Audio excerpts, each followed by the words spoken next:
लोग यहाँ उपस्थित हैं इस पावन दरबार में, पीरों के पीर, दस्तगीर बाबा खेत्रपाल जी, जिनका नाम पूरे विश्व में गूंज रहा है, आज उनका पावन आशीर्वाद प्राप्त करने के लिए हम सभी लोग यहां पर उपस्थित हैं। प्यारी बेबे राम प्यारी जी व बाबा आशा देवा जी का पावन आशीर्वाद, पावन अनुकंपा उनकी मिल रही है। और वर्तमान में जो गद्दी नशीन हैं बाबा रजनी देवा जी एवं श्री अंग्रेज जी नरूला, उनका पावन सानिध्य प्राप्त हो रहा है। और मेरे बराबर में आप देख रहे हैं बैठे हैं श्री चिमन लाल जी नरूला, जो सजावलपुर धाम के व्यवस्थापक भी हैं। और हमने बड़े नजदीक से इस सारे परिवार को देखा है कि कितनी कठिनाई में भी शरीर काम नहीं करता, बड़ी दूर दूर तक आपने देखा उनका स्वास्थ्य कैसा रहा, लेकिन भक्तों की पुकार को सुनकर वो आपके घरों में भी गए और बाबा जी का, बेबे जी का जो आशीर्वाद है वो आपको दिया और निहाल कर दिया। उनका भक्ति भाव में जीवन, परोपकार में जीवन हम लोग देखते हैं कि किस प्रकार से ये संत स्वरूप लोग संसार के परोपकार के लिए हमारे बीच में भ्रमण करते हैं, रहते हैं। और इसी श्रृंखला में आप देखते हैं कालामाली में भक्त ओम प्रकाश जी बब्बर, वहां खेत्रपाल बाबा जी का मंदिर है, उसको संभालते हैं। भगत चिमनलाल जी बब्बर मंदिर पुजारी हैं अबोर के। और भक्त कुलवंतराय जी नरूला, जो कि अनूपगढ़ में बाबा खेत्रपाल जी का बड़ा प्यारा मंदिर है, वहां उनको संभालते हैं। प्रेमियों, ये जितने भी पुजारी हैं आप लोगों के लिए दिन रात एक किए हुए हैं। कोई भी दुनिया का सताया जब दरबार में आ जाता है बाबा खेत्रपाल जी के, तो मुझे लगता है कि कभी अपनी खाली झोली लेकर नहीं गया। लेकर तो आया था खाली झोली, लेकिन खाली झोली कभी गई नहीं, झोलियां भर के जाती इस दरबार से। प्रेमियों, ये जो सिरसा में हमारे जय बाबा खेत्रपाल सेवा समिति है, लगभग 15 साल, ये 15वां भंडारा है जो यहाँ हो रहा है। देखते देखते कैसे 15 साल एकदम से निकल गए, ये आश्चर्य है। हैरानी होती है कि आप लोगों का सहयोग इतना मिला कि देखो कितनी प्यारी धर्मशाला बन गई। और पहले तो प्रोग्राम भी अंदर ही होता था, लेकिन संगत इतनी है, मेरे ख्याल लगभग 2000 से तो ऊपर ही आते होंगे, 2000 कम से कम। और शाम तक तो मेरे ख्याल 5000 लोग यहाँ नाश्ता लंगर पानी लेकर जाएंगे, संत महापुरुषों का आशीर्वाद लेके जाएंगे। ये बाबा खेत्रपाल सेवा समिति जो है, देखते हैं कि कितना ये धर्मनिष्ठ होकर, धर्मपरायण होकर और समर्पित भाव से, समर्पण भाव में ये लोग कार्य कर रहे हैं। इन लोगों ने बहुत जनता को जोड़ा है दरबार के साथ। भक्त ओम प्रकाश जी बब्बर, जो के संरक्षक हैं इसके सेवा समिति के, सोमनाथ जी नरूला मेरे सामने खड़े हैं, प्रधान हैं, और इनसे पहले भी प्रधान हुए हैं। और सबने अपना अपना योगदान दिया है, तन से, मन से, धन से। प्रवीण कुमार जी बब्बर जो के उप प्रधान हैं, और देखो आप कैसे आपके बीच में शरीर चाहे निकाले ना निकाले, लेकिन फिर भी वो दौड़ रहे हैं, काम कर रहे हैं। प्रेम कुमार जी फुटेला इधर मेरे बराबर में बैठे हैं, महासचिव हैं इस समिति के, और सदा समर्पण के भाव में इस समिति में इन्होंने सेवा की है। अशोक कुमार जी नरूला किसी भी परिचय के मोहताज नहीं है, वो भी बड़े तन से मन से धन से इस सेवा समिति में जो योगदान है इस दरबार के लिए वो कर रहे हैं। विजय कुमार जी सेठी, रामलाल जी मोंगा कोषाध्यक्ष, रमेश मानक टाला सह कोषाध्यक्ष, निर्मल कुमार जी नरूला एडवोकेट। और ये भी बड़ा जरूरी होते हैं, एडवोकेट भी जरूरी होते हैं क्योंकि कानूनी सलाह चाहिए हमें। तो कई कई अड़चने आ जाती हैं समितियों में, तो उनके लिए सलाह देते हैं, कानूनी सलाहकार हैं। और चानन लाल मक्कड़ जी स्टोर इंचार्ज, और इनके बिना भी काम नहीं चलता क्योंकि स्टोर में ही सारा कुछ होता है। तो बड़ी प्यारी सेवा इनकी। कृष्ण लाल जी छावड़ा, प्रकाश चंद कोचर, नरेश ढींगड़ा, विनोद कुमार बब्बर, नरेश ग्रोवर लंगर प्रधान, विनोद कुमार बब्बर लंगर प्रधान, ये सारे पंडाल इंचार्ज और ये जितने भी हैं, ये दायित्व हैं, ये जिम्मेदारियां हैं। अगर हम लोग जिम्मेदारी से दायित्व निभाएंगे तो ये आने वाला जो समय है, मुझे लगता है ये एक प्लाट आपके पूरा नहीं आएगा, ऐसे ऐसे 1-2 प्लाट आपको और भी लेने पड़ेंगे। ये 80 बाई 85 का जो प्लाट है ये बहुत छोटा है इस काम के लिए, तो आपको इतने प्लाट और लेने पड़ेंगे जिस ढंग से आप लोग काम कर रहे हैं। तो प्रेमियों, कहना केवल आज के भाव में मेरी माताओं बहनों से भी ये कहना है कि देखो गाना बजाना ये चलता है, ये भजन कीर्तन, ये महापुरुषों की उपमा है, ये महिमा है। ये बेबे राम प्यारी जी का भी भजन गाया जा रहा कि तेरी हम महिमा को भूल नहीं सकते, तेरे आशीर्वाद को भूल नहीं सकते। तो जो महापुरुष हो गए हैं उनकी महिमा का गुणगान किया ही नहीं जा सकता इस जुबान से, क्योंकि जुबान बहुत छोटी है और उनके जो कर्तव्य हैं, उनके जो कर्तव्य हैं बहुत बड़े हैं, उनके चमत्कार जो हैं, उनके जो करिश्मे हैं वो बहुत बड़े हैं और जुबान बहुत छोटी होती है। तो कहने का भाव ये है कि आप लोगों का जो जन्म है वो ऐसे नहीं हुआ, वो हुआ है आपके कल्याण के लिए। और ये महापुरुष जितने भी हैं ये आपका मार्गदर्शन करते हैं, ये आपका मार्ग प्रशस्त करते हैं, ये आपको शब्द देते हैं, गुरुमंत्र देते हैं, नाम देते हैं और ये आपको उस मार्ग पर लगा देते हैं जहां आपका कल्याण होना है। दुख सुख ये सब तो आपकी प्रारब्ध है प्रेमियों, ये तो आप लोगों को भोगनी पड़ेगी सुख दुख जो आते हैं, लेकिन महापुरुषों के आशीर्वाद से ये चीजें टल जाती हैं। तो हमने गुरबाणी के भाव में के भाई प्राप्त मानुख देहुरिया, गोविंद मिलन की यहो तेरी वरिया, अवर काज तेरे किते ना काम, मिल साध संगत बज केवल नाम। तो ऐसे साधु लोगों का सानिध्य करते हुए हम लोग अपने जीवन को जिए, क्योंकि हमें ये जो मानव तन मिला है ये ऐसे ही नहीं मिला। बड़े भाग मानुष तन पावा, सुर दुर्लभ सद ग्रंथ ही गावा, साधन धाम मोक्ष का द्वारा, और पाई ना जही परलोक समारा। प्रेमियों, जिन्नी नाम त्याया गए मशक्कत काल, और जिन्होंने उस नाम शब्द का जाप किया, जो साधु संतों के वचनों पर चले, और उन्हीं के मुख उज्जवल होते हैं उस दरगाह में जाके। जब यहाँ से जाएंगे तो वहां आपको बेबे जी भी मिलेंगे, वहां आपको सारे बड़े महापुरुष आशा देवाजी महाराज और जितने भी लोग पहले होकर गए हैं उनकी अपनी कचहरी है, उनकी अपनी कचहरी होती है। और जब वहां जाकर आत्मा खड़ी होती है, रूह खड़ी होती है, तो पूछते हैं कि हाँ भाई हमारा कितना वचन आप लोगों ने निभाया। तो वहां अगर आपने उनके वचनों को निभाया होगा तो प्रेमियों उजला मुख होगा और आंख में आंख डालकर बात कर सकेंगे। और अगर वचन नहीं निभाए तो प्रेमियों फिर हम उनके उपदेशक ना हुए, फिर उनके हम मानने वाले ना हुए। तो जो जन्म मिला है ये बहुत दुर्लभ है, मानव जन्म दुर्लभ है, मिले ना बारंबार, जो फल पाके भोई गिरे, बहर ना लागे डार। ऐसा मानव तन पाकर प्रेमियों इसको सेवा में लगाना है, इसको साधना में लगाना है, इसे तप करना है, महापुरुषों की आज्ञा में चलना है। एक चाणक्य हुए, उन्होंने एक बड़ा प्यारा श्लोक कहा कि ये शाम ना विद्या तपो ना दानम, ज्ञानम न शीलम गुणो न धर्मा, ते मृत लोके भुवि भारभूता, मनुष्य रूपेण मृगाश्चरन्ति। कि वो लोग जो ऐसा कुंदन जैसा शरीर पाकर भी विद्या को प्राप्त नहीं करते, जो ज्ञान को प्राप्त नहीं करते, जो तप नहीं करते, तपस्या नहीं करते, जो धर्म पर नहीं चलते, जो अपने कर्तव्यों को नहीं निभाते, उन लोगों का जीवन कैसा है? भूमि, वो इस धरा पर भार है। भूमि कहते हैं धरती को, भूमि भारभूता, वो लोग भार हैं।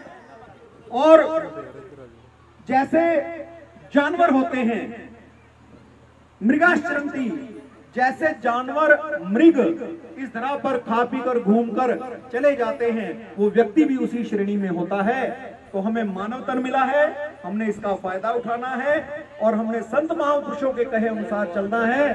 तो फिर आपके ऊपर कृपा ही कृपा बरसेगी। आप जिस दरबार में बैठेंगे, बड़ा आली दरबार है, जिस दरबार में आप लोग बैठे हैं, यहां से आज तक कोई खाली नहीं गया। ये जो दरबार है प्रेमियों, सुख दुख जीवन के अंग होते हैं, लेकिन जब भी हम घर में बैठकर भी पुकार कर लेते हैं कि ए बाबा क्षेत्रपाल, तू हमारा ये कष्ट काट दे, हम तेरे दरबार सजावलपुर आएंगे, हम कालांवाली जाएंगे, हम अनूपगढ़ जाएंगे, अबोहर जाएंगे, मत्था टेकेंगे, तो घर बैठे भी बाबा जी कष्ट काट देते हैं प्रेमियों। तो ऐसा ये पावन दरबार, इस दरबार को और इस दरबार के सभी महापुरुषों को मैं विज्ञान प्रेमानंद फतेहाबाद दरबार श्री विचार आश्रम से यहाँ शत शत नमन करता हूँ और बाबा जी का आशीर्वाद चाहता हूँ। बोलिए क्षेत्रपाल बाबा की, दरबार की। और कहते हैं उनके यहाँ कन्या भवानी ने जन्म लिया है कल शाम को। तो देखिए क्या चमत्कार है, अरे ताली तो बजाइए भाई। ये चमत्कार होते हैं दरबार के कि जब हम लोग उनके चरणों से लगाकर एक फल किसी की झोली में डाल देते हैं। आप लोग तो कहते हैं कि बाबा जी ने डाल दिया फल, इन्होंने बच्चा दिया है, लेकिन बच्चा देने वाले तो सामने बैठे हैं दरबार में। जो सामने दरबार लगा है, उनकी कृपा से ये चमत्कार होते हैं। तो ऐसा पावन दरबार जहां पर मैं शत शत नमन करता हूं और अपनी वाणी को विराम देता हूं। तो एक बार फिर से मेरे साथ जयकारा लगा दीजिए बड़े जोर से। जय बाबा क्षेत्रपाल की जय, दरबार की जय हो। दौड़े जैसे काग जहाज को सूझती और ना ठोरे, सुरत करो मेरे साइया, मैं हूँ भवजल माही, देखत ही रह जावे सा, जो तुम ना पकड़ी बाएं। मैं अपराधी जन्म का नक्शिक बरा विकार, तुम दाता दुख भंजना, मेरा करो दरे। तुम दाता दुख भंजना, मेरा करो दरे। प्रतिस्मरणीय हृदय सम्राट घटघटवासी प्राणधन श्री सतगुरुदेव भगवान जी के श्री चरणों में कोटि कोटि दंडवत प्रणाम। वार्षिक कार्यक्रम में उपस्थित मेरे परम आदरणीय श्रद्धेय सभी संत स्वरूप मंचासीन, मैं किस किस का नाम लूं, आप सबके नाम सुन चुके हैं। सभी आदरणीय पूजनीय श्रद्धेय महापुरुषों के रूप में आपके सम्मुख बैठे हैं और अपनी अपनी अगाध श्रद्धा निष्ठा और प्रेम को लेकर के आए हुए प्रभु प्रेमियों, माताओं, बहनों, अपनी मनोवृत्ति को एकाग्र करते हुए मेरे साथ मिलकर के अपने अपने इष्ट, अपने अपने गुरुदेव का ध्यान करते हुए जय घोष करें। बोलो जयकारा, बोलो मेरे श्री गुरु महाराज की, बोलो साचे दरबार की जय, बोलो बाबा क्षेत्रपाल जी महाराज की जय। बहुत ही सुंदर भाव आप श्रवण कर रहे हैं। जैसा कि आपने सुना कि हमें ये जो मानव जीवन मिला है, ये सर्वश्रेष्ठ है, जिसे सदग्रंथ, सदशास्त्र और महापुरुष इसके महत्व को दर्शाते हैं और कहा है कि मानुष जन्म दुर्लभ है, मिले ना बारंबार, जब वही गिरे तो बहुड़ न लागे डार। ये बार बार मिलने वाला नहीं है। इसको पाकर के हमने क्या करना है, जिसको उचित अनुचित का बोध हो जाता है वो अपने जीवन को सार्थक कर लेता है। भगवान श्री कृष्ण ने इसको कर्म भूमि कहा तो श्री गुरु नानक देव जी महाराज ने इसको कर्मा संदा खेत कहा। लूने कर्मा संदड़ा खेत। जो जो कर्म जीव करता है उसी के अनुरूप उसकी प्रारब्ध बनती है। पिछले जन्मों का कर्म जीव भोगने के लिए इस धरा पर आया हुआ है और जो जो अब कर रहे हैं ये आगे हमें प्राप्त होने वाला है। तो हमें क्या करना चाहिए, क्या नहीं करना चाहिए, ये अगर हमें बोध हो जाता है तो जीवन सार्थक होता है। और ये ज्ञात होता है संत महापुरुषों की चरण शरण में आने से। जब आप सत्कर्म करते हैं, आप महापुरुषों की चरण शरण में आते हैं तो वो आपको बोध करवाते हैं कि तुम्हें क्या करना चाहिए और क्या नहीं करना चाहिए। या वेद शास्त्र ग्रंथों के अंदर जो वर्णित है उसको पढ़ने से ज्ञात होता है, परंतु आज के युग में कोई वेदों का पाठ पठन नहीं कर पाता, ग्रंथों को नहीं पढ़ पाता। इसलिए संत महापुरुष उसका निचोड़ सबके सामने प्रस्तुत कर देते हैं। एक सुना होगा आपने, एक राजा था और वो राजा उसका जब अंतिम क्षण आए तो उसे पता लगा कि मेरी मौत होने वाली है। वैद्य लोगों ने बताया कि अब तू बचने वाला नहीं। उसने कहा कि जब मैं मरूंगा तो मेरे लिए जो कब्र खोदी जाएगी उस कब्र में जो एक रात गुजारे उसी को तुम राजा बना देना। अब सब लोग डर रहे थे कि कब्र में कौन जाए। एक कुम्हार जिसके पास केवल एक गदा था, उसने सोचा गरीबी से भूख से मर रहा हूं, अगर बच गया तो राजा बन जाऊंगा, नहीं तो मेरी हालात तो ऐसी ही है। उसने ये निर्णय ले लिया। उसको जो राजा के लिए कब्र खोदी गई उसमें बंद कर दिया गया। अब कब्र में बंद किया तो आधी रात को वह फरिश्ते आए और कहने लगे भी उठो राजा साहब हिसाब दो। उसने कहा मैं तो राजा वाजा नहीं हूं, मैं तो गधे वाला हूं, मेरे पास तो एक गधा है, उसका हिसाब क्या। तो फरिश्तों ने कहा चलो तेरा बही खाता खोलते हैं। देखा, उसने कहा कि तुमने गधे को एक दिन पीटा था, मारा था। कहा हाँ मारा था। कहा अब तेरे को 100 कोड़े लगेंगे। उसको 100 कोड़े मारे गए। अब आगे पन्ना पलटा तो उन्होंने कहा कि तूने एक दिन गधे पर बहुत ज्यादा बोझ ढोया था। उसने कहा हाँ जरूर से ज्यादा बोझ रखा था। कब तेरे को 200 कोड़े लगेंगे। वो मेरे ख्याल ਆਪਾਂ ਨੂੰ ਕਿਸੇ ਨੂੰ ਦੱਸਣ ਦੀ ਜ਼ਰੂਰਤ ਨਹੀਂ ਹੈ, ਕਿਸੇ ਵੀ ਮੁਹਤਾਜ ਨਹੀਂ ਹੈ ਵੀ ਕਿਸੇ ਨੂੰ ਨਾ ਪਤਾ ਹੋਏ। ਵਿਚਾਰ ਆਸ਼ਰਮ ਮੰਦਿਰ ਫਤਿਆਬਾਦ ਤੋਂ महात्मा जी विज्ञान प्रेमानंद जी एंड महात्मा ज्ञान प्रेमानंद जी बहुत ही अपना टाइम निकाल के अपने विच पहुंचे। आप कईयां ने सुने ते कईयां ने विचार नहीं भी सुने।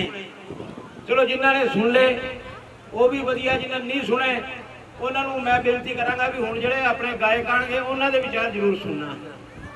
आए इत्थे आपां विचार सुनने वास्ते आ, पर गल्लां फिर कर लिया जी। बहुत ही कीमती टाइम सी जो आपां गल्लां दे विच बिताता। एक एक शब्द उन्हां दा सुनन वाला सी जो आपां नहीं सुन पाए। चलो कुछ लोगों ने सुनिया भी है, मुबारक है उन्हां नूं। ते हुण मैं अपने जो संस्था और सारिया संस्था नूं चला रहे हैं साडे मंदिर बाबा खेतरपाल जी सजावलपुर धाम के संस्थापक श्री चिमन लाल जी नरूला नूं आग्रह करांगा कि वो आए हुए साढ़े महात्मा जी विज्ञान प्रेमानंद जी और ध्यान प्रेमानंद जी का आदर सत्कार और मान सम्मान करें।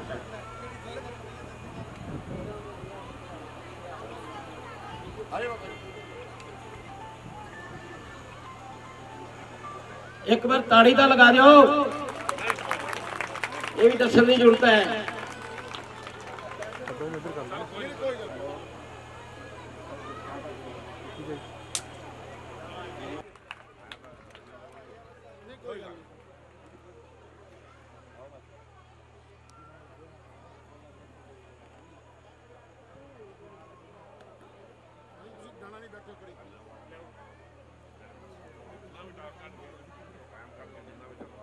कोई गल नहीं।